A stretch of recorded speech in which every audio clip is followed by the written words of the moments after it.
And I'm just curious, how would you know about like whether a guy has these feelings or not, or whether his, whether these are kind of big concerns of his? Is it like something that you start talking to him about? Is it something that you kind of look at and you're like, oh, okay, I think, this is one of his challenges. I think he's worried about this. Like, what would you have to say about that, Shanti? Well, one of the things, actually, if you're talking about people in the dating space, primarily there in that question, correct? Yeah. Mm-hmm. Okay.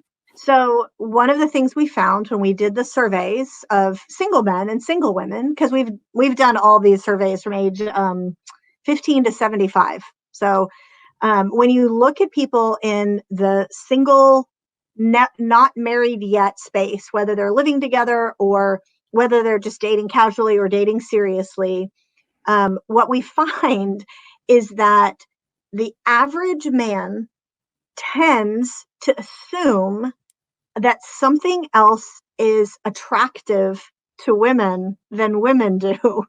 And this is the way you can actually open that conversation, just as a casual, again, if you're just dating, and it's sort of casual conversation time, you're not going to want to like jump into, so how do you feel about providing for a family? Like, it doesn't necessarily work that way. Yeah. But one of the questions that we actually asked the guys on one of the surveys was rank these list of what you think women find attractive. And it's a good question to ask a guy, just, again, for a fun conversation, like, what do you think women mostly find attractive? And we had a list of 12 categories, everything from, somebody has a really attractive face or body, to they're rich, they're athletic, they're self-confident, they're thoughtful, they have a sense of humor. Like, how would you rank this list?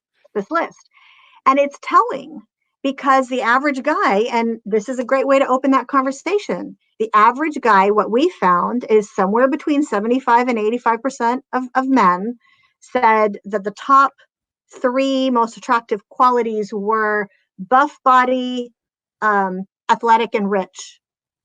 Those were the 3 things that guys thought were the most attractive to women. Well, guess what? Those were actually among the bottom 3 for women. And the top for women was sense of humor, self-confident, and thoughtful. Mm-hmm. Those were the top 3. If you start that conversation and you're like, what do you think, women find attractive? And he mentions money in there. Well, that gives you a place to start casually putting in his brain the fact that yeah, it's not like that's a bad thing. It's just not for most women at the core. And for some women it is. We found amongst married couples that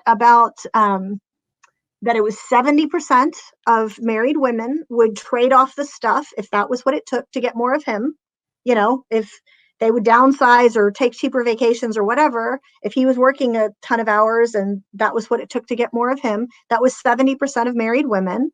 But that means 30% wouldn't, right? 30%, they do really value that financial provision, and that gives them a sense of security, but that's only 30%. That's a minority. And so if you're in the 70, tell them that you're never going to be able to know how each other feels based on assumptions. You just have to talk about it. Yeah. Yeah, for sure.